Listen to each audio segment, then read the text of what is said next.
Bom dia para você que é de bom dia, boa noite para você que é da boa noite, boa tarde se você acabou de receber notificação aí no YouTube, né? A gente estava conversando aqui, se é que você recebeu uma notificação aí do YouTube, porque está cada vez mais difícil das pessoas acharem aí os vídeos, né? E hoje a gente vai voltar para começar nosso projetinho de entrevistar a galera que está fazendo e fabricando material e arte dentro do ocultismo, né? Hoje eu tenho convidado, cara, eu já falei com ele, já conversei com ele, né, o Flock, o Igor Kohl, mas hoje a gente vai falar especificamente sobre arte, meditação e asatru, né? Como é que essas três é, componentes conseguem se integrar dentro de uma verdadeira vontade, né? Então, seja muito bem-vindo, Manão. Como é que você está, Igor? Opa, boa tarde, bom dia, boa noite e tudo mais aí para todo mundo. Estamos bem aí, na medida do possível aí dessa pandemia terrível, mas a gente vai prosseguindo, vai levando em frente e vai tocando o barco. A gente fica brincando, né? Esse projeto começou porque a gente estava trancado em casa em 2020 e a gente brincava e falava assim: pô, você que está aí no futuro, a gente está preso em casa e tal, mas a gente já está um ano no futuro e a gente continua preso e só está piorando, né? Se comparar Pois com é. como estava um ano atrás, só ficou pior, né? Bom, e para a gente começar, então, antes da gente entrar no assunto e tal, como já é de praxe, né, perguntar, pedir para você contar um pouquinho da tua jornada, né? Então, como é que você chegou até aqui? Tava lá criancinha, indo na igreja, rezando e tal, e aí, de repente, 25 anos depois, está fazendo tábua de Ouija no pirógrafo, cara. Como é que funciona isso? Não necessariamente indo na igreja, né? Bom, na igreja sim, porque minha mãe é uma católica, mas não é católica não praticante, assim, né? Ela ia na igreja esporadicamente quando ela sentia necessidade, vontade do coração dela de ir. Meu pai, que eu sempre cito, né? Ele é Rosa Cruz, né? E ele foi assim o responsável pelo meu início no conhecimento de ocultismo e tal, e me ensinou todo o básico ali, todos os primeiros passos ali foram guiados por ele, né? Depois de um certo tempo, eu comecei a estudar por minhas próprias pernas, vamos dizer assim, né? E isso aí foi aquela época ali do boom da nova era ali, que tinha as revistas que saíam nas bancas, tinha os livros. Foi uma época que o Paulo Coelho começou a ficar mais famoso e os livros dele também estavam subindo. Eu li bastante coisa dele e caí junto e conversando com meu pai, eu fui me aprofundando. E em determinado momento ali, né, numa dessas revistas, que era aquela revista Destino que tinha na época, eu conheci o Oráculo das Runas. E achei aquilo muito legal, assim, muito diferente. Eu já tinha conhecido tarô, já tinha tido uma leitura ali de astrologia, embora não seja nada proficiente em astrologia e nem em tarô. Até eu estudei, li um pouco, mas não me aprofundei muito, né? Mas o lance das runas me pegou bastante. E aí daquela revista, eu passei para um livro que eu comprei aqui na cidade. Eu lembro mais ou menos na mesma época. Meu pai também me ajudava, porque ele também se interessou. E depois dali eu fui seguindo outros caminhos, outros métodos e outras formas de, de magia e de conexão com entidades e tal, né? Depois disso, eu estudei um pouco de cabala e aí passei um tempo e depois de um bom tempo, aí eu vou dizer que uns bons 10 anos, assim, é que eu comecei a me enveredar mais pelo caminho da mão esquerda, e aí comecei a me interessar e comecei a ver que tinha alguma coisa ali que me atraía bastante, que me conectava bastante, né? E nessa época eu já tinha já uma mente já bem formada a respeito do que eu queria seguir, assim, tanto até artisticamente, né? Mas aí a gente volta um pouquinho depois falando especificamente de arte, né? E continuei estudando, continuei me aprofundando e procurando material, e aí nessa época já tinha já a gente já estava num momento em que a internet já estava um pouco mais acessível, já tinha já material na internet, que a gente tinha já alguma coisa que podia buscar mais forte, e eu fui buscando, fui procurando, fui arquivando coisas, fui lendo, fui estudando, e trombei com o Arauto do Caos. E foi ali que eu descobri várias coisas ali e várias vertentes e várias ideias dentro do caminho da mão esquerda. E o que me chamou a atenção, o luciferianismo, que é uma coisa que eu sigo filosoficamente paralelo ao meu caminho pagão hoje em dia. A gente fala um pouquinho de arte, né? Que você começou, que é o assunto que a gente escolheu, foi arte e Uhum. meditação. Então, como é que você caiu na arte primeiro? Eu sempre gostei de desenhar, né? Por força de ser filho único, eu sempre fiquei muito só comigo, assim. Então, quando eu não estava brincando lá com os meus comandos em ação na época, eu estava buscando papel e lápis e rabiscando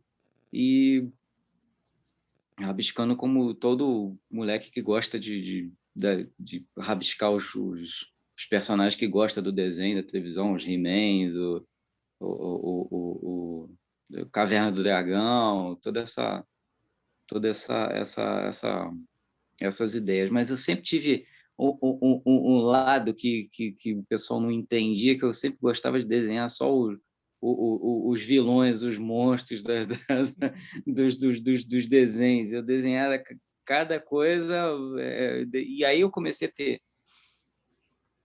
ter as minhas próprias ideias e comecei a tirar umas coisas bem escabrosas ali, comecei a rabiscar muita coisa da minha própria cabeça. Tudo muito é básico ainda, sem técnica nenhuma, sem profundidade nenhuma, sem entendimento de basicamente nada, né? Mas aos poucos eu fui me interessando e fui pegando cada vez mais gosto, até que eu peguei meu pai me deu um curso de desenho artístico que ele comprou por mim ainda era pelo correio ainda e tal.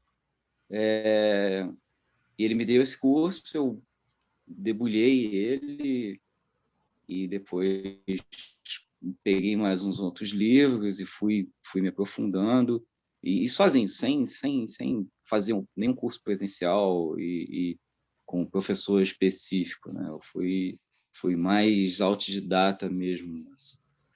Com o tempo eu fui evoluindo e fui chegando ao ponto de que eu finalmente consegui ter uma ideia na cabeça e conseguia transplantar ela para o papel da forma que eu queria, né? Às vezes funcionava, às vezes não funcionava.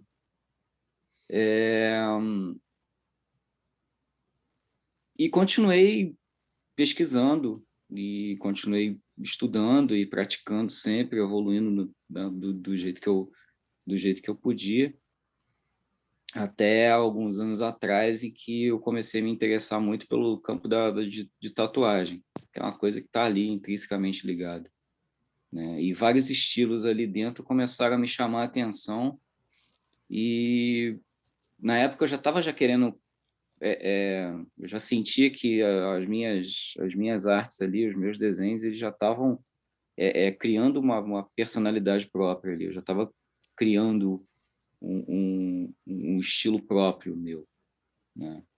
E juntando essas influências, né, de tatuadores que até hoje ainda sou fã deles e outros artistas que eu acabei conhecendo por extensão ali, eu fui juntando e fui criando e cheguei ao que eu posso chamar hoje em dia de que é o meu estilo, né? Que as pessoas podem ver aí quando vê as minhas artes, eles reconhecem que tem a minha identidade própria dentro dentro desse estilo específico.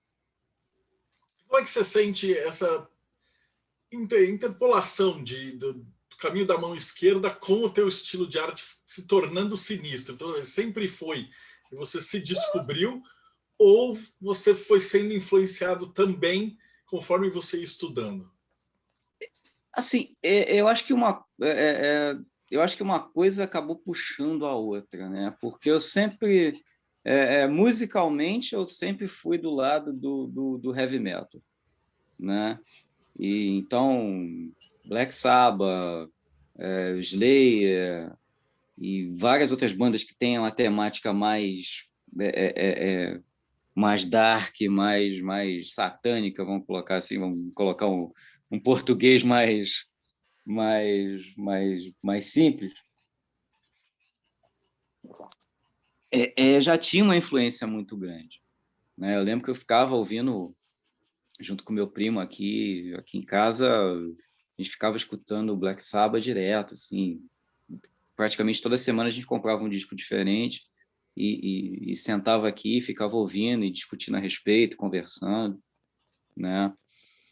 E E, paralelo, eu já estava já estudando também o ocultismo e também desenhando e já me desenvolvendo enquanto desenhista, né? Então, é uma coisa tá interligada à outra ali. Eu acho que as influências elas acabam se misturando. E eu, como sempre tive a sorte de ter uma cultura legal, né? Que meu pai não só me ensinou sobre o cultismo, mas me ensinou sobre música clássica, sobre arte clássica. Tenho livros de arte clássica e tal, né? Tenho várias outras coisas aqui, várias influências aqui.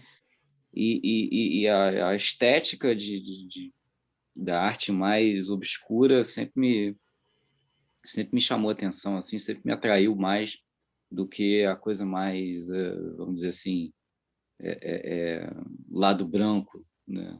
E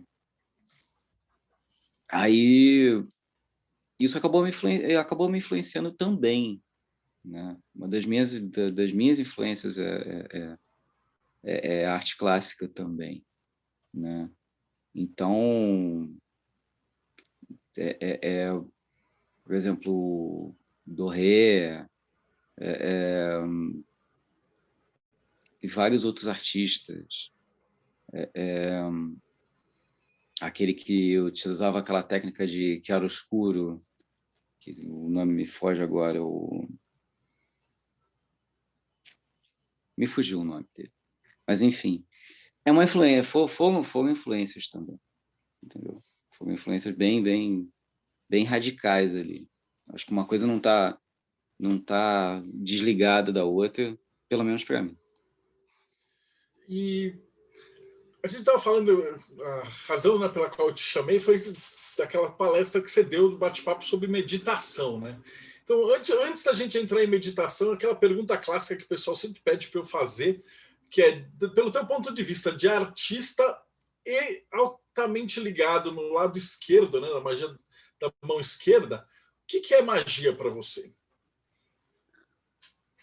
Cara, assim, o meu conceito de magia, ele é sei lá, talvez ele seja particular, ou alguém se identifique com ele, porque eu vejo como arte mágica várias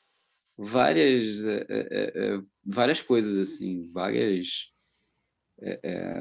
ações e várias atitudes que a gente possa ter, né? Eu acho que todo momento em que você consegue focar e produzir algo que está dentro da tua vontade, a gente, né, fala da verdadeira vontade, né? Quando você consegue focar a tua mente, a tua intenção em algo, seja da forma que for, seja artisticamente, seja, vamos dizer, arte de desenho, de ilustração, de pintura, a arte de música, a arte de dança, a arte sei lá, de produzir, de conversar com uma outra pessoa, a arte de até mesmo sei lá, um movimento atlético, algo parecido, né?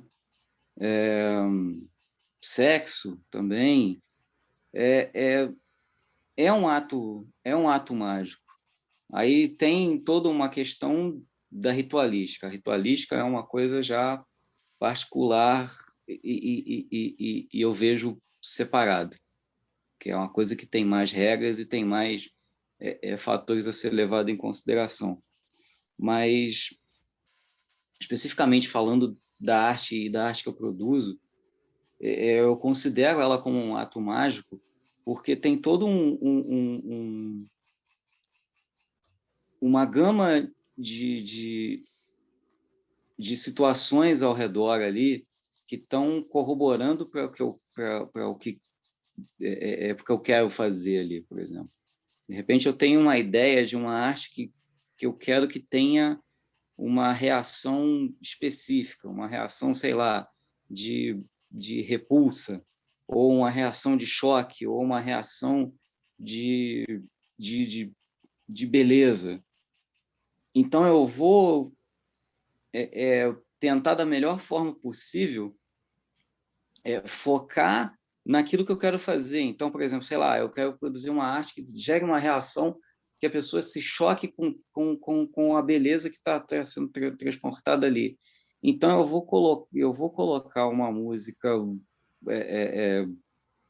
incrivelmente bela, vou me focar e vou buscar a referência que eu ache que esteja de acordo, e eu vou fazer algo que está ali dentro desse contexto e dessa união de fatores ali, e vou produzir o melhor possível para tentar passar esse conceito que eu quero passar e que eu quero que, eventualmente, o público que vai ver tenha essa reação.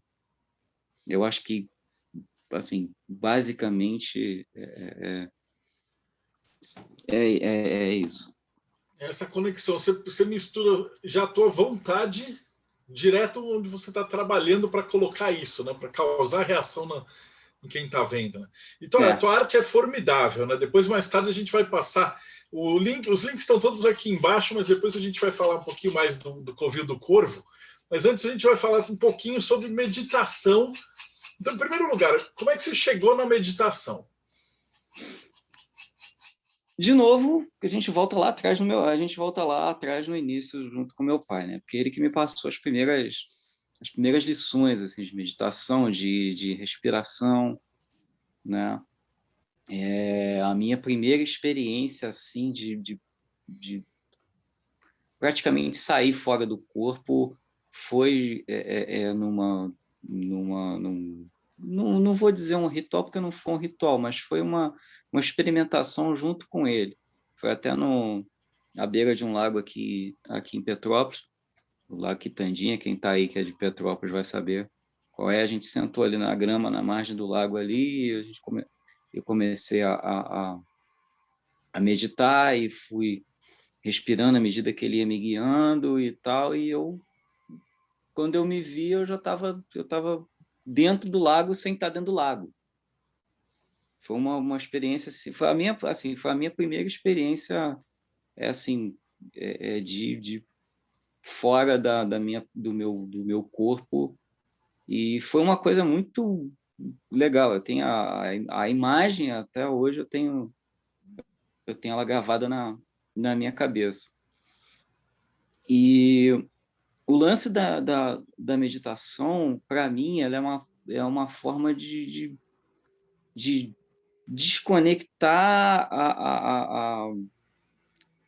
o volume brutal de informação que a gente é bombardeado todo dia e toda hora, a todo momento, né? Você abre um Facebook, um Twitter, um YouTube, você tem um bombardeio de informação, e especificamente para mim, que tem o cérebro trabalhando o tempo todo, que eu só consigo descansar quando eu durmo, só consigo desligar ele quando eu durmo, ou então quando eu vejo um filme muito bobo, que eu sempre falo que eu não tenho problema de gostar de um Velozes e Furiosos, de um Transformers ou de um blockbuster desse, porque desliga o cérebro e aproveita, entendeu?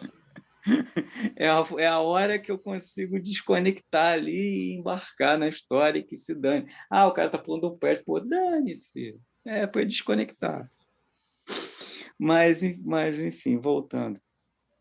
O lance da meditação é uma coisa que eu tenho me forçado a me utilizar com mais frequência ultimamente, justamente por causa disso. Porque às vezes não dá para você parar e você conseguir filtrar exatamente desse volume gigantesco que a gente tem hoje em dia. Então, para mim é complicado. Para mim é complicado esse tipo de desconexão, porque eu fico com esse volume inteiro na cabeça. Então, eu pego no exercício de meditação. Às vezes à noite eu faço isso para dar uma descansada, para dar uma relaxada, para poder dormir legal. Ou durante o dia, se eu vejo que a vibe está meio complicada, eu dou uma relaxada também. De repente, acendo meu cachimbo e fico aqui, dou uma relaxada, que é algo que eu acho que é válido também. Eu acho que é bem por aí. A meditação é um negócio que deveria ser básico, assim, ensinado na escola, né? Porque do jeito que a gente está hoje em dia, é muita poluição. Tem alguns projetos. Assim, eu vi uma vez um projeto que estava ensinando algumas técnicas de meditação para os alunos. Eu achei isso super, super válido. Deixa eu só dar uma resolvida no meu gato aqui. Não se preocupa não, aqui ao vivo a gente faz na hora. Uma das coisas interessantes de meditação, ele estava até falando, a primeira experiência que eu tive de sair do corpo, eu estava num exercício, isso, tipo, sei lá, uns 20 anos atrás, a gente estava sentado em uma galera em redondo, e o professor no meio, e aí no meio tempo falou assim, vai fazendo, fecha o olho, conta lá de 10 até 0, vai relaxando, babá.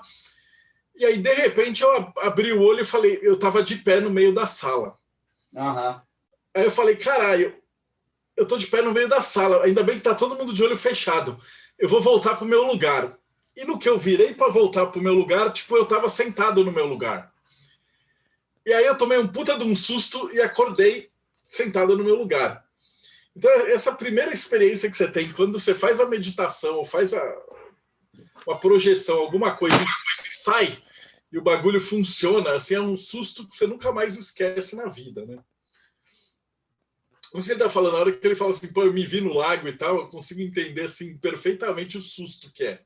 Não, porque eu estava, eu podia ver, eu estava literalmente embaixo d'água. Eu podia ver, eu olhava para cima, eu via o espelho da água. E eu via que eu via o fundo do lago. E eu nunca vi o fundo daquele lago. Eu podia ver ali e podia sentir sei lá, a areia, o sedimento ali no fundo do lago ali, e eu via a água ao meu redor. Eu estava respirando normalmente e estava ali e não estava compreendendo nada. E, de repente, eu voltei. Quando eu voltei, aí eu expliquei o que tinha acontecido com meu pai. Ele falou, não, pela tua conexão aí com que eu sou de peixes, né? Signo de água, eu acho que tu já entrou e já foi direto. Eu falei, então tá bom. Como é que funciona o teu processo de criação, usando a meditação enquanto você trabalha? Como que é a tua técnica? Vamos dizer assim. Olha, eu tenho basicamente duas formas de trabalhar nas minhas ideias. Ou vem uma ideia na cabeça já direto, né? Vem algo tipo, eu vou fazer assim, assim, assado. Por exemplo, uma das artes que eu fiz que tá recente lá na minha página, que foi uma representação de Odin com uma representação do Odin levando, utilizando a referência de dois ícones do black metal. Eu botei o Varg Vikernes como Odin e o Euronymous, que ele assassinou, como o gigante Mimir, a cabeça do gigante Mimir. Essa ideia veio. Eu vi, assim, na época o canal do Varg ainda não tinha sido cortado pelo YouTube, né, pela foice do YouTube. Eu tinha visto um vídeo dele, ele estava justamente falando sobre espiritualidade nórdica, sobre Odin e tal. E como ele já está velho, coroa, com barbão e tal, eu falei assim, tá aí, eu vou ser contestador na parada, eu vou colocar o velho Varg como Odin. E aí busquei uma referência dele, guardei e falei, não, tá muito simples esse negócio, eu preciso botar alguma coisa. Aí eu lembrei da história de Odin matando o gigante, guardando a cabeça dele para continuar dando conselhos e tal. Então, isso foi uma ideia que já veio e eu já formulei lá na cabeça e eu já sabia mais ou menos como é que eu ia fazer e como eu ia produzir. É isso aí. A outra forma simplesmente do nada. Assim. Eu boto ali um papel em branco e boto a madeira crua e vou desenhar alguma coisa. De repente eu dou uma conferida ali, eu tenho um arquivo de referências, gosto muito de desenhar mulher, eu acho uma coisa maravilhosa, adoro. Uma parte das minhas artes são rostos, são corpos femininos, eu gosto de desenhar, nada com desenhar homens e tal, mas eu gosto mais eu tenho tenho uma biblioteca de referência bem grande.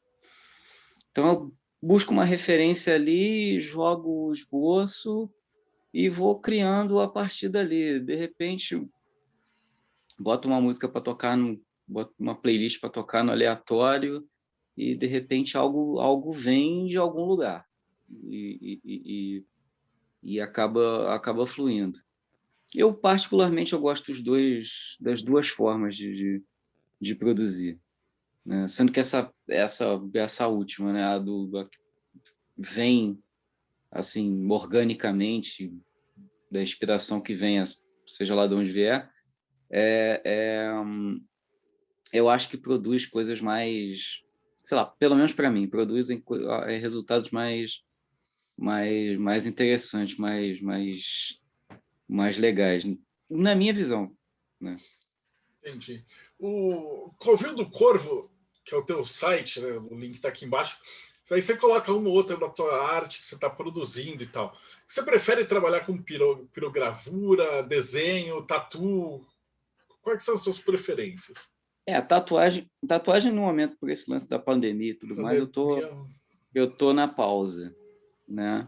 Mas eu gosto de trabalhar em papel e gosto de trabalhar na madeira. Atualmente, a madeira está sendo um veículo mais fácil para mim, porque eu tenho um estoque lá na oficina de material legal que eu tô podendo fazer legal, né? Eu produzi uma arte agora recente aí que eu vou postar ela assim que eu entregar para a pessoa a quem ela se dedica, né? E tem uma outra próxima vindo também, que aí essa vai vir mais dentro do meu, embora a outra já esteja também, mas essa vai vir bem mais pesada dentro do meu estilo. Eu vou voltar a fazer algumas coisas mais, mais hardcore dentro da mão esquerda. Falar em mão esquerda, como é que você chegou para escrever para o Arautos? Então você chegou a conhecer o Damin, ele está aqui até assistindo a gente. Eu entrevistei vocês já para falar só sobre o Arautos, mas aí de onde que veio a tua ideia de falar assim, pô, eu vou colocar isso aqui para fora, eu preciso passar essas coisas para os outros? Assim, resumindo, eu descobri o Arauto na internet, comecei a seguir, comecei a ler os textos, me interessar cada vez mais, e vez por outra eu compartilhava no meu perfil no Facebook, e até esse momento a gente não se conhecia, né? Mas eu, de um lado, descobri que o cara que escrevia lá era da minha cidade, e ele, do lado dele, via que tinha um camarada na cidade que estava curtindo insistentemente todos os textos que ele produzia e que ele não fazia ideia de quem era, né? E aí acabou que num dos eventos aqui na cidade, a gente acabou se encontrando, começamos a conversar ali, trocamos ideia pra caramba e tal, e nos apresentamos ali, a gente conversou pra cacete e acabamos fazendo amizade. E a gente já tem essa amizade já há uns 7, quase 8 anos já. E no finzinho do ano passado, por força ali de assuntos pessoais ali, ele teve que se afastar um pouquinho. E aí ele falou, pô, tu não quer pegar e ser editor junto comigo do Arauto? Eu falei, pô, para mim vai ser uma honra, vai ser uma parada sensacional para mim. E aí, por força disso, eu falei, bom, eu tenho algumas ideias que eu quero colocar para frente, algumas coisas que eu quero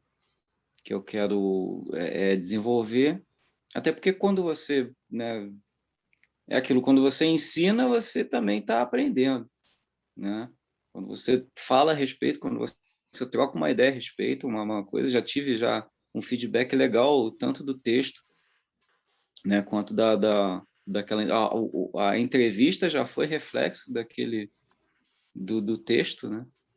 E então eu falei, pô, eu tenho algumas coisas para coisa. Ele super me deu força, falou, ó, produz, faz o teu texto e a gente posta lá na página e vamos para frente. E aí eu falei, bom, eu quero dar uma movimentada na página, né? E o que eu posso falar? Eu posso falar daquilo que eu conheço, que eu tenho experiência, que eu tenho, né, já background, conteúdo para falar. E então vou falar sobre arte e vou pegar esse viés ali e vou dar uma introduzida ali, dar uma conversada a respeito de como eu produzo e como que isso conecta como uma forma de meditação, como uma forma de ritualística, né? Porque, para mim, acaba sendo uma ritualística também. O ato de você produzir arte, né? Essa era a minha próxima pergunta, né? Porque a gente tem uma porrada de gente que gosta de desenhar, de praticar e gosta de hermetismo, ou pratica alguma religião e tal. E como é que dica que você daria para a pessoa para ela conseguir fazer, juntar essas duas funções? Porque aparentemente parecem duas coisas diferentes, né? Assim, tipo, meditação é uma parada, você desligar, e arte é um negócio que você tem que focar. Então, como é que você faria? Um cara que não conhece, que dicas que você daria para ele? Ah, quero tentar essa técnica.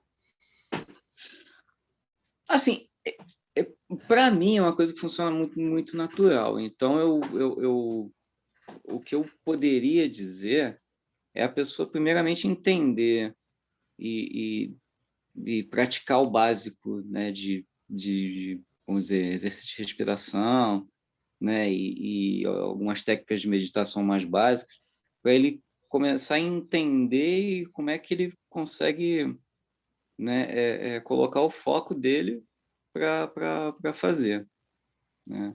A pessoa já tem uma habilidade já para produzir arte, ou de repente até não, a pessoa simplesmente gosta né, de rabiscar, aí começar a produzir isso, né, começar a se dedicar a isso, né, e de uma forma mais constante, para conseguir se entender também com a sua própria mente, o ponto em que você consegue desconectar e entrar numa outra frequência e assim acabar entrando num estado mais meditativo, mais contemplativo ali dentro daquilo que você está fazendo. Oh, fantástico. E deixa eu para terminar, né? A gente está chegando aqui no finalzinho. Como é que o pessoal te acha? Então, principalmente esses textos que você falou de arte, de meditação, como é que a gente te acha no Arauto? E o pessoal que curtiu a tua arte, como é que ele te acha no Instagram? Você tem loja virtual? Não. É por encomenda direta. Eu funciono por encomenda direta pelo pelo meu perfil no Instagram, né, que é @covil do Corvo. É simples, tudo junto, não tem, não tem erro, né? E tem tem o blog, né, que é o Arauto do Caos, arautodocaos.wordpress.com.br, se eu não me engano, né? Tem o .br no final, né? E é isso, né? No caso, as pessoas que se interessarem pelo meu trabalho de ilustração, de pirografia, de artesão, né? Porque eu não só trabalho com os quadros, né? Com as pirografias e tal, mas eu também faço trabalho de artesão, também faço uns amuletos com bind runes, com runas, outras coisas relativas ao ocultismo, ao esoterismo também, a gente pode estar desenvolvendo também. A pessoa chega com a ideia e a gente conversa e a gente segue a partir dali. Oh, maravilhoso, porque a tua arte ela é sensacional. Aliás, fica outra pergunta. Quando é que você vai fazer um tarô? Ele me pegando pelo pé. Cara, devia ser obrigatório isso, cara. Assim, todo artista, o cara que nasceu com dom, ele tinha que fazer um tarô. Cara, aí eu tenho uma ideia, eu já tenho uma ideia disso já há um tempo, né? Desde que eu comecei a me dedicar mais profundamente ao ocultismo, né? E as artes mais esotéricas, assim, eu já tenho essa ideia. E do momento que eu desenvolvi a minha arte, que eu cheguei a um ponto que eu estou satisfeito com ela, mas não satisfeito em si, mas ainda tenho muito a ser desenvolvido e tal, mas um ponto em que eu consigo visualizar algo e colocar no papel, eu já tenho uma ideia produzir um tarô usando o meu estilo, a minha estética mais dark horror e tal. É um projeto para frente. Eu não vou colocar uma data, um ponto específico, Claro. mas é algo que eu quero, é algo que eu ainda quero fazer. Oh, maravilhoso. Eu estou falando isso porque eu entrevistei o pessoal da Via Sesta, né? E aí estou Eu vi essa agendando, inclusive, entrevista. para falar com a moça que fez o tarô das sombras, né? E, putz, tem tudo a ver essa temática com o teu estilo. Então, sem pressa, mas não tem problema. Cara, Igor, foi prazerzão conversar contigo hoje. Cara, brigadão pelo teu tempo. Bom, não esquece o pessoal que tá fora. Os links que ele falou vão estar aqui embaixo na descrição. E aí você consegue aí localizar. Então, valeu, mano. Eu que agradeço. Eu que agradeço. Você é um cara que eu já falei que eu tenho uma admiração gigantesca por você, desde a época do RPG. Eu falei isso da outra vez na outra entrevista nossa aqui. Agradeço a oportunidade, agradeço esse espaço aí, agradeço a conversa foi sensacional, foi muito legal esse espaço para poder falar um pouco da minha experiência e do que eu produzo. Para mim está sendo uma experiência sensacional todo esse momento desde que eu realmente entrei para a equipe ali do Arauto, né? Então, eu só tenho a agradecer mesmo e deixar aí meu abraço para todo mundo que estiver assistindo aí e deixar o famoso beijo do corvo. Uou! Oh, maravilha. E para você que assistiu a gente, então não esquece, agora eu vou começar a entrevistar o pessoal que realmente está produzindo material ocultista, só que sabe o que está fazendo, né? Era um debate que eu estava falando com o Rodrigo antes, que tem muita gente que o cara é às vezes artesão, mas ele faz umas coisinhas, mas o cara copia da internet, eu pego e desenha.